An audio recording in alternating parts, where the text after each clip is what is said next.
আসসালামু আলাইকুম। আরব আমিরাত প্রবাসী ভাইগণ, আশা করি আপনারা সকলেই ভালো আছেন। আমিরাত প্রবাসীদের জন্য জরুরি খবর। আমিরাতে পাবলিক প্রসিকিউশনের নিয়ম না মানলে 5 লাখ দিরহাম জরিমানা।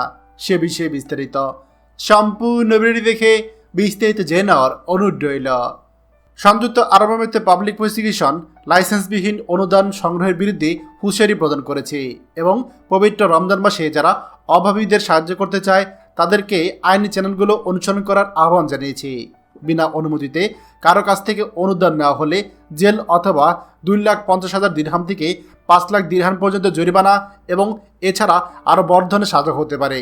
সোশ্যাল মিডিয়ায় পোস্ট করা একটি জনসচেতনমূলক ছবিতে পাবলিক প্রসিকিউশন জানিয়েছে যে সাইবার অপরাধের বিরুদ্ধে লড়াই বিষয়ে 2012 সালে ফেডারেল আইন এর 5-27 অনুচ্ছেদ দ্বারা বলা হয়েছে যে তথ্য প্রযুক্তি ডিভাইসগুলোর মাধ্যমে অনুমোদিত বিশেষায়িত সংস্থাগুলোর অনুমতি ছাড়াই সরকারি অনুদান চাইলে জেল অথবা আপনার বড় ধরনের সাজা হতে পারে এবং এই জেল সাজার মধ্যে জরিমানা রয়েছে 2,50,000 দিরহাম থেকে 5 লাখ দিরহাম পর্যন্ত।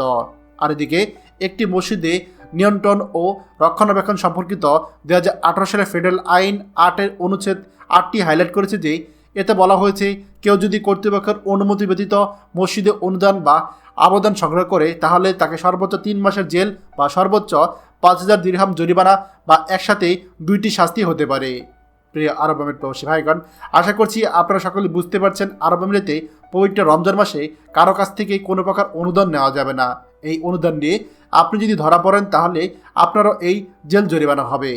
খবরটি আমাদের আরব আমিরাত প্রবাসী সকল ভাইদের জন্য অত্যন্ত গুরুত্বপূর্ণ, তাই আপনারা যা দেখছেন তারা শেয়ার করে অন্যদেরকে এক্ষুনি দেখার সুযোগ করে দিন। আর আপনি যদি আমাদের চ্যানেলে নতুন হয়ে থাকেন তাহলে অবশ্যই আমাদের চ্যানেলটিকে সাবস্ক্রাইব করুন আরব আমিরাতের সকল গুরুত্বপূর্ণ খবর সবার আগে পাওয়ার জন্য। ধন্যবাদ সবাইকে। আমাদের সকল ভিডিও আপডেট সবার আগে পেতে আমাদেরকে সাবস্ক্রাইব করুন।